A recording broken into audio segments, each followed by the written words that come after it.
আসসালামু আলাইকুম। Genius hunters coaching সেক্টরের পক্ষ থেকে সবাইকে আরও একটি নতুন ক্লাসের ভিডিওতে স্বাগতম। তো আজকে আমরা ত্রিকোণমিতির পর্ব 4 এর ক্লাস নিয়ে হাজির হয়েছি। তো পর্ব 4 এর ক্লাসের টপিক হচ্ছে জ্যামিতিক পদ্ধতিতে প্রমাণ করো যে cosec square theta minus cot square theta equal 1। তো আমরা এখন প্রমাণ করার চেষ্টা করব যে cosec square theta minus cot square theta equal 1 কিভাবে হয়। তো প্রথমত আমরা একটা সমকোণী ত্রিভুজ নিব। তো আমরা জানি যে ত্রিভুজের একটা কোণ 90 ডিগ্রি সেটা বলে সমকোণী ত্রিভুজ। তাহলে আমরা এই ত্রিভুজের এই কোণটা নিচ্ছে 90 ডিগ্রি। আমরা জানি যে ভূমির সাথে যদি খাড়া লম্ব থাকে তাহলে সেই কোণটা হবে 90 ডিগ্রি। তাহলে এই কোণটা হচ্ছে 90 ডিগ্রি, সুতরাং এটা একটা সমকোণী ত্রিভুজ। এখন এই যে ভূমির সাথে খাড়া 90 ডিগ্রি কোণ আছে, এই 90 ডিগ্রি কোণের অপোজিট বাহুটার নাম হচ্ছে অতিভুজ, এটা আমরা জানি। এবং এই কোণটা ধরছি থিটা, তাহলে এর অপোজিট বাহুটার নাম হচ্ছে লম্ব, এটা আমরা জানি। এবং সন্নিহিত বাহুর নাম হচ্ছে ভূমি, এটা আমরা জানি। তাহলে মনে করি ত্রিভুজ এবিসি একটা সমকোণী ত্রিভুজ এবং কোণ এবিসি, দেখেন কোণ এবিসি কোণ হচ্ছে কত ডিগ্রি? 90 ডিগ্রি। এবং ধরি যে কোণ সির মান হচ্ছে থিটা বা কোণ এসিবির মান হচ্ছে থিটা। তাহলে আমাদের এবি হচ্ছে লম্ব, বিসি হচ্ছে ভূমি এবং এসি হচ্ছে অতিভুজ। প্রমাণ করতে হবে কি যে cosec square theta minus cot square theta equal হচ্ছে 1।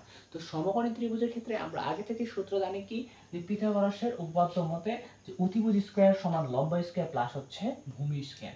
এখন আমরা এখান থেকে যদি হিসাব করতে চাই, প্রথমে আছে অতিভুজ স্কয়ার। দেখেন যে অতির পরিবর্তে আমরা বসাতে পারি কি এসি, তাহলে এখানে বসাইলাম এসি এর উপরে স্কয়ার প্লাস লম্ব স্কয়ার, লম্বের পরিবর্তে বসাতে পারি কি এবি, তাহলে বসলো এখানে যে এবি, এবির পরে হল স্কয়ার প্লাস ভূমির পরিবর্তে বসবে কি বিসি, তাহলে এখানে বসলো কি যে বিসির উপরে হল স্কয়ার। আশা করি তো সবাই বুঝে গেছেন। এরপর আমরা কি করব, পুরো রাশিটা এসি দিয়ে ভাগ করব। পুরো রাশিটা এসি দিয়ে ভাগ করব। পুরো রাশিটাকে আমরা কি করব, পুরো রাশিটা কি করব যে এসি দিয়ে ভাগ করব।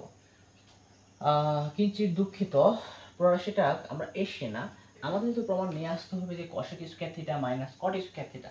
তা আমরা জানি এরকম যে cosec থিটা সমান হচ্ছে কি সাইনের উল্টা, সাইন হচ্ছে কি সাগরে লবণ অনেক, তা লম্ব বাই অতি, তাহলে এটা হচ্ছে কি বলেন যে অতি বাই হচ্ছে কি লম্ব, অতি বাই হচ্ছে লম্ব।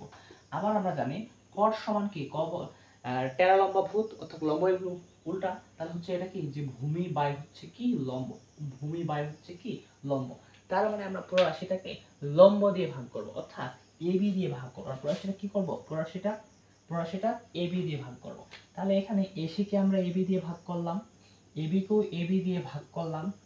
এরপর এখানে আমরা বিসি কেও এবি দিয়ে ভাগ করলাম, বিসি কেও এবি দিয়ে ভাগ করলাম। এখন এখানে একটু বোঝার চেষ্টা করেন সবাই, cosec থিটা সমান কি অতি বাই লম্ব। তো অতির মান কত এসি, অতির মান হচ্ছে এসি, লম্বের মান হচ্ছে কি এবি, লম্বের মান এবি। আবার এখানে cot থিটা সমান কি ভূমি বাই লম্ব, ভূমির মান কি ভূমির মান বেশি, ভূমির মান বেশি। আর লম্বের মান কি এবি, লম্বের মান এবি। তার মানে আমরা এসি বাই এবি এর পরিবর্তে লিখতে পারবো cosec theta, AC by AB এর পরিবর্তে কি লিখতে পারবো যে cosec থিটা। উপরে যেহেতু স্কয়ার ছিল জন্য স্কয়ার দিয়ে দিলাম। এখানে এবি ভাগ করলে থাকে কত 1 এর উপরে square plus BC by AB, মানে কি লিখতে পারবো cot থিটা, তাহলে এখানে বসাইলাম কি যে cot থিটা, উপরে স্কয়ার ছিল জন্য স্কয়ার দিয়ে দিলাম।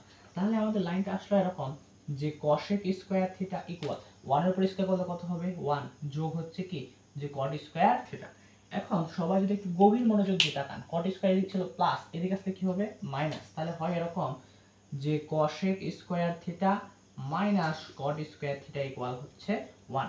আমাদের প্রমাণ করতে বলছিল যে প্রমাণ করেন যে cosec square theta plus cot square theta equal 1। আমরা তো অলরেডি প্রমাণ করে ফেলছি যে cosec square theta minus cot square theta equal হচ্ছে 1।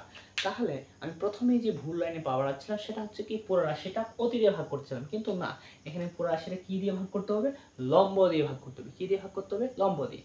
তো প্রিয় শিক্ষার্থী, আশা করি তুমি এই ভিডিও থেকে একটু উপকৃত হয়েছো। আমাদের জন্য দোয়া রাখবেন যাতে আমরা সবাই মিলে সামনে এগিয়ে যেতে পারি। এবং অবশ্যই তুমি তোমার বন্ধুকে মেনশন করতে ভুলবেন না। এবং দেখা হবে ইনশাআল্লাহ আগামীতে নতুন কোনো ভিডিও।